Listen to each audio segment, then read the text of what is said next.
Hello guys, welcome back to my channel. இன்றைக்கி நம்ம என்ன சம்மரி பார்க்க போகிறோம் அப்படின்னா சானட் 104. இதை எழுதினவங்க வில்லியம் ஷேக்ஸ்பியர். இதோட title to me fair friend you never can be old.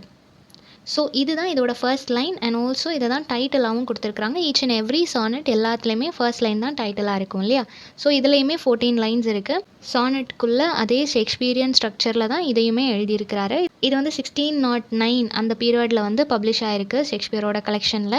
Iambic pentameter use பண்ணியிருக்கிறாங்க. தென் நிறைய பொயட்டிக் டிவைசஸ் எல்லாமே யூஸ் பண்ணியிருக்கிறாரு. ரைமிங் ஸ்கீம் கொடுத்துருக்குறேன், அதையும் பார்த்துக்கோங்க. சானட் லைன்ஸ் டிஸ்கிரிப்ஷனில் கொடுத்துருக்குறேன், அதையும் ஃபாலோ பண்ணிக்கோங்க. ஸோ எப்படி ஸ்டார்ட் பண்ணுறாங்க அப்படின்னா, to me my fair friend. So என்னை பொறுத்த வரைக்கும் என்னோட ஃபேர் ஃப்ரெண்ட், என்னோட பியூட்டிஃபுல் அண்ட் ஹேண்ட்ஸம் ஃப்ரெண்டான நீ என்றைக்குமே நெவர் கெட்டிங் ஓல்டு, என்றைக்குமே நீ வந்து வயசான மாதிரி எனக்கு தோணுனதே கிடையாது. இப்போ வரைக்கும் நீ யங்காக தான் இருக்கிற அப்படின்றத சொல்கிறாங்க. அவர் வந்து ஒரு ஃபேர் யூத்தை பற்றி பேசியிருப்பார் இல்லையா? அந்த ஃபர்ஸ்ட் ஆஃப் ஃபுல்லாக, அதுக்கப்புறம் டார்க் லேடியை பற்றி பேசியிருப்பார். ஸோ அந்த ஃபேர் யூத்தை பற்றி தான் சொல்கிறாரு. நீ என்றைக்குமே வயசாயிடுச்சு, உன்னோட பியூட்டி வந்து ஃபேட் ஆகிடுச்சு அப்படின்னு சொல்லி எனக்கு தோணுனதே கிடையாது. எப்போ இருந்து அப்படின்னா, நான் உன்னை ஃபர்ஸ்ட் டைம் ஐ டு ஐ நம்ம 2 பேரும் பார்த்தப்போ உன்னோட ஃபேஸ் வந்து என்னோட மைண்டில் என்ன மாதிரி ஒரு பிக்சராக இருந்துச்சோ இப்போ வரைக்கும் ஸ்டில் எனக்கு அதே பிக்சர் தான் ஞாபகம் இருக்குது. ஸ்டில் நீ அதே மாதிரி தான் இருக்கிற.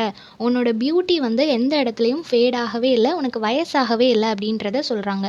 நெக்ஸ்ட் என்ன சொல்கிறாங்க அப்படின்னா, சம்மர் வந்து எப்படி 3 இயர்ஸ் அதோட ப்ரைட் வந்து இருக்குமோ, each and every year summer winter எல்லா சீசனுமே வரும் இல்லையா? அந்த மாதிரி அந்த சம்மர் சீசனில் வந்து ஒரு ப்ரைட் நமக்கு தெரியும் அப்படின்றது சொல்கிறாங்க. ஏன் அப்படின்னா எல்லா இடமுமே ரொம்ப பிரைட்டாக இருக்கும், மரம் செடி கொடி எல்லாமே நல்லா செழிப்பாக இருக்கும் இல்லையா? ஸோ பார்க்குறதுக்கே ரொம்ப பியூட்டிஃபுல்லாக இருக்கக்கூடிய அந்த சம்மர் டைமில் ஒரு ப்ரைடு வந்து அந்த நேச்சருக்கே இருக்குமா.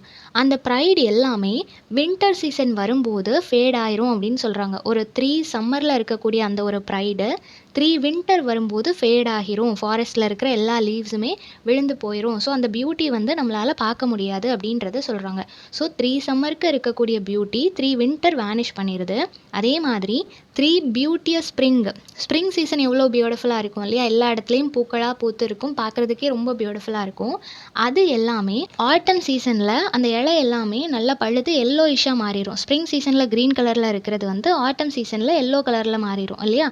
ஸோ அது எல்லாமே இலையுதிர் காலம் மாதிரி உருந்து கீழே விழுந்துடும். ஸோ ஸ்ப்ரிங் சீசனில் இருக்கிற அந்த பியூட்டி ஒரு 3 இயர்ஸ் இருக்குது அப்படின்னா, நெக்ஸ்ட்டு 3 இயர்ஸ்க்கு இந்த ஆட்டம் சீசன் வந்து அது எல்லாத்தையும் வேனிஷ் பண்ணிடும் அப்படின்றத சொல்கிறாங்க. இது எல்லாமே ஒரு ப்ராசஸ் தான் இல்லையா? நேச்சர் வந்து கண்டினியூஸாக அதோட சீசன் வந்து மாறிட்டே இருக்கும். ஒவ்வொரு சீசன்லேயும் நேச்சர் என்ன நடக்குமோ அது நடந்துகிட்டே இருக்கும். இந்த மாதிரியான சேஞ்சஸ் எல்லாத்தையுமே, அந்த ப்ராசஸ் எல்லாத்தையுமே நான் பார்த்துருக்குறேன். அதே மாதிரி இன்னொரு விஷயம் நான் என்ன பார்த்துருக்குறேன் அப்படின்னா, 3 ஏப்ரல் பர்ஃப்யூம்ஸ். இதில் வந்து பர்ஃப்யூம்ஸ் அப்படின்றது வந்து ஃப்ளார்லேருந்து வரக்கூடிய அந்த ஒரு ஃப்ரேக்ரன்ஸ், ஓகேவா? ஏப்ரல் மந்தில் எல்லா இடத்துலையும் ஆவரேஜாக நமக்கு வெயில் இருக்கும். ஸோ அதனால் நல்லாவே செடி கொடி எல்லாமே செழிப்பாக இருக்கும் இல்லையா? ஸோ அப்போது வந்து எல்லா ஃப்ளார்ஸுமே நல்லா பூத்துருக்கும். ஸோ அதுலேருந்து நல்ல ஒரு ஃப்ரேக்ரன்ஸ் வரும். எங்கே போனாலுமே நல்ல ஃப்ரேக்ரன்ஸ் வந்துகிட்ருக்கும். அந்த ஃப்ரேக்ரன்ஸ் எல்லாமே அதே 3 இயர்ஸில் ஜூன் மந்த் வரும்போது அப்போது அடிக்கிற அந்த வெயில், மே அப்புறம் ஜூன் இந்த 2 மந்த்லேயும் பயங்கரமான வெயில் இருக்கும் இல்லையா? ஸோ அந்த வெயிலில் எப்பேற்பட்ட செடியாக இருந்தாலும் அந்த பர்னிங், அந்த வெயிலோட தாக்கம் தாங்க முடியாமல் அது பர்ன் ஆகிரும். அந்த ஹாட்னஸ்னால அது வந்து சீக்கிரமாக கருகி போயிடும் அப்படின்றத சொல்கிறாங்க. ஸோ அப்போ வந்து அந்த ஃப்ரேக்ரன்ஸை நம்மளால் பார்க்க முடியாது. எல்லா இடமுமே தூசியும் வெயிலும் மட்டும்தான் இருக்குமே தவிர ஃப்ரேக்ரன்ஸ் இருக்காது அப்படின்றத சொல்கிறாங்க. ஸோ அந்த ஏப்ரலோட ஃப்ரேக்ரன்ஸும் ஜூன் மந்தில் ஃபேட் ஆயிரும். இந்த மாதிரி நேச்சர் வந்து கம்பேரிட்டிவ்லி எல்லா சோர்ஸை விட நேச்சரோட எதையுமே கம்பேர் பண்ண முடியாது. அப்படிப்பட்ட சோர்ஸே இன்னொரு சோர்ஸ் வந்து ஃபேடாக வைக்கிது. அதுவே அன்சேஞ்சபிள் அப்படின்னு சொல்லி நம்மளால் சொல்ல முடியாது. எல்லாத்தையும் ஃபேட் ஆக்கிறதுக்கு இன்னொரு சோர்ஸ் வந்து இருக்குது. அப்படி இருக்கும்போது உன்னோட ஃப்ரெஷ்னஸ், உன்கிட்ட நான் பார்த்த அந்த ஒரு ஃப்ரெஷ்னஸ் வந்து இப்போவும் அதே ஃப்ரெஷ்னஸ் மாதிரி இருக்குது. ஸ்டில் அது வந்து அந்த க்ரீன் கலரில் இருக்குது. ஒரு ஃப்ரெஷ்னஸ் என்னால் ஃபீல் பண்ண முடியுது. அது எல்லோயிஷாக மாறலை அப்படின்றத சொல்கிறாங்க, ஓகேவா?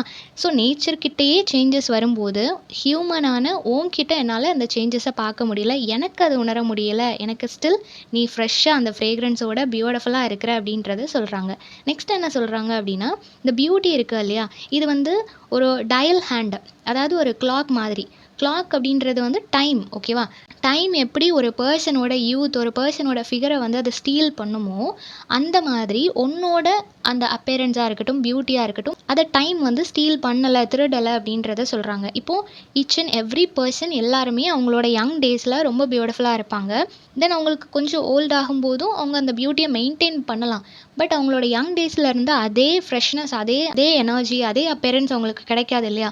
கொஞ்சம் சிமிலரா இருக்குமே தவிர, எக்ஸாக்ட்டா அதே மாதிரி கிடைக்காது. ஸோ டைம் வந்து எல்லாத்தையுமே ஃபேட் ஆகிக்கிட்டே இருக்கும் அப்படின்றத சொல்றாங்க. நம்ம நோட்டீஸ் பண்ணாமலே அந்த ஒரு சேஞ்சஸ் நேச்சர்ல நடந்துட்டே இருக்கும். ஹியூமனோட அப்பேரன்ஸ்லயும் நடந்துட்டே இருக்கும். பட் உன்னோட ஸ்வீட் பியூட்டி அது மட்டும் ஸ்டில் அது அப்படியே இருக்கு அப்படின்றத சொல்றாங்க. உன்னோட அந்த பியூட்டியில மட்டும் எந்த சேஞ்சஸுமே என்னால பார்க்க முடியல அப்படின்றத சொல்றாங்க.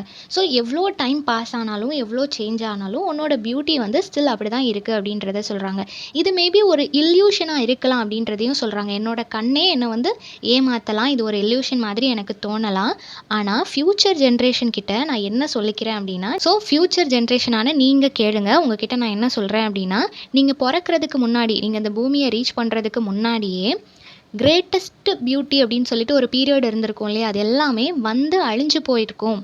ஸோ எல்லாமே ஒரு பீரியட் வரைக்கும் தான் இருக்கும். அதுக்கப்புறம் அது காணாம போயிரும். அந்த மாதிரி நீங்க இந்த பூமிக்கு வர்றதுக்கு முன்னாடியே அந்த பியூட்டின்றது அழிஞ்சு போறதுக்கு கூட சான்சஸ் இருக்கு அப்படின்றத சொல்றாங்க. ஸோ அவருக்கு தெரியுது.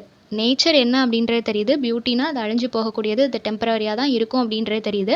பட் ஸ்டில் அவங்க 2 பேருக்குள்ள அந்த ஒரு கனெக்ஷன்னால நீ இன்னும் யங்கா இருக்கிற, நீ இன்னும் பியூட்டிஃபுல்லா இருக்கிற அப்படின்றத டிஸ்கிரைப் பண்றாங்க. ஸோ நம்ம வந்து ஒருத்தங்க மேல லவ் அண்ட் அஃபெக்ஷனோட இருக்கும்போது, இந்த டைம், நேச்சர், பிராக்டிகல் வேர்ல்டு இது எல்லாத்தையும் தாண்டி ஒரு ரிலேஷன்ஷிப், ஒரு பாண்ட் வந்து அங்க கிரியேட் ஆகுது அப்படின்றத சொல்றாங்க. ஸோ இந்த சம்மரி எல்லாருக்கும் புரிஞ்சிருக்கும்னு நினைக்கிறேன். நெக்ஸ்ட் என்ன டாபிக்ல வீடியோ போடலாம்னு சொல்லி கமெண்ட் பண்ணுங்க. தேங்க் யூ ஃபார் வாட்சிங்.